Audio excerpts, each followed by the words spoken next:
নবী করিম সাল্লাল্লাহু আলাইহি সাল্লাম বলেছেন, কোনো মুসলমানের জীবনে যদি কোনো মুসিবত আসে, কোনো বিপদ আসে, কোনো সমস্যা আসে, সঙ্গে সঙ্গে সে যদি ইন্না লিল্লাহি ওয়া ইন্না ইলাইহি রাজিউন পড়ে এবং আরেকটা দোয়া পড়ে, আল্লাহুম্মা জুরনি ফি মুসিবাতি ওয়াখলুফ লি খায়রাম মিনহা, আল্লাহ আমার যে বিপদ হয়েছে এই বিপদের বিপরীতে এর বিনিময়ে আপনি আমাকে সওয়াব দিয়েন, বিনিময় দিয়েন, এবং বিপদে আমার যে ক্ষতি হলো আপনি এর চাইতে ভালো কিছু দিয়ে আমাকে পোষায় দিয়েন। এই দোয়া যদি কেউ পড়ে তো আল্লাহ রাব্বুল আলামিন তার ওই বিপদে যা ক্ষতি হবে তার থেকে বেশি দিয়ে তাকে অবশ্যই পুষিয়ে দিবেন। উম্মে সালামা রাদিয়াল্লাহু তাআলা আনহা, নবী করিম সাল্লাল্লাহু আলাইহি সাল্লামের স্ত্রী, তিনি বলেন যে আমি নবী করিম সাল্লাল্লাহু আলাইহি সাল্লামকে কিভাবে পেয়েছি তোমরা জানো?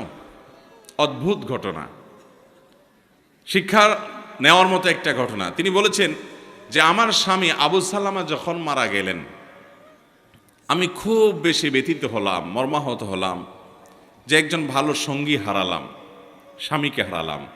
তো আল্লাহর কাছে আমি কেঁদে কেটে নবী সাল্লাল্লাহু আলাইহি সাল্লামের শেখানো এই দোয়াটা পড়েছি, আল্লাহুম্মা জুরনি ফি মুসিবাতি, আল্লাহ আমার মুসিবত এবং বিপদে আপনি আমাকে বিনিময় দিয়েন, বিপদ যে হলো এর বিনিময় আপনি আমাকে দিয়েন, ওয়াখলুফ লি খায়রাম মিনহা, এবং এই বিপদে আমার যা ক্ষতি হলো, আমি যে হারালাম স্বামীকে, তার চাইতে বেটার কিছু আমাকে দিয়েন। আমি দোয়া আল্লাহর কাছে করে গেছি সব সময়। আল্লাহ তাআলা আবু সালামা আমার স্বামীর মৃত্যুর পর অকল্পনীয়ভাবে, অভাবনীয়ভাবে আমাকে মুহাম্মদুর রাসূলুল্লাহ সাল্লাল্লাহু আলাইহি ওয়াসাল্লাম স্ত্রী বানিয়ে দিয়েছে। আবু সালামাকে হারিয়ে তার চাইতে বেটারটা পাইছেন না, পান নাই? মুহতারাম হাজরিন, অতএব যেই কোনো বিপদে ইমানদারের ইমান যত মজবুত হবে সে তত বেশি হাসতে পারবে যে আলহামদুলিল্লাহ আমার রব আমাকে যে অবস্থা রেখে খুশি, আমি অবস্থার উপরে খুশি, এবং বিপদ যতই আসবে আমি সেটাকে ওয়েলকাম করব, বেসবর হব না, ধৈর্যহীন হব না। আমাদের সংসারগুলোতে আজ যে অশান্তি, আমাদের সমাজে যে আজ বিশৃঙ্খলা, অশান্তি, এর মূল যদি কয়েকটা কারণ বের করা হয়, অন্যতম প্রধান কারণ হবে বেসবর, ধৈর্যহীনতা, সবরহীনতা। ঘরে ঘরে সংসারগুলো টিকছে না, ভেঙে খান হয়ে যাচ্ছে, প্রতি মুহূর্তে মুহূর্তে বিবাহ বিচ্ছেদের ঘটনা ঘটছে। অন্যতম কারণ ধৈর্য সহ্য নাই, ছেলেরও ধৈর্য নাই, মেয়েরও ধৈর্য নেই।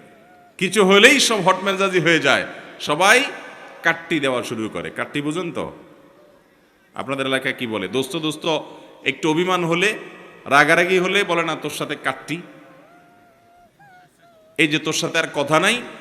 স্বামী স্ত্রীর মধ্যে আজকাল এই অবস্থা, প্রতিটি ঘরে ঘরে অশান্তির মূল কারণই হলো সবরহীনতা, যে ধৈর্য জিনিসটা আজ আমাদের কাছ থেকে নাই। এটাকে আমরা ইবাদত মনে করি না। একটা জটিলতা হলো আমালুল কুলুব বা অন্তরের আমলগুলোকে আমরা একেবারে কেয়ার করি না, অথচ অন্তরের আমলগুলোর গুরুত্ব অনেক বেশি। আমরা বাহ্যিক আমলকে গুরুত্ব দেই, নামাজ পড়া বাহ্যিক আমল, সিয়াম পালন করা বাহ্যিক আমল, যাকাত দেওয়া বাহ্যিক আমল, তেলাওয়াত করা বাহ্যিক আমল, এগুলো বাহ্যিক অঙ্গ প্রত্যঙ্গ দিয়ে, চোখ মুখ হাত পা এগুলো দিয়ে করতে হয়। কিছু আমল আছে যে আমলগুলো অন্তরের ভেতরে লালন করতে হয়, এগুলো দেখা যায় না, এর ভিতরে সবর অন্যতম।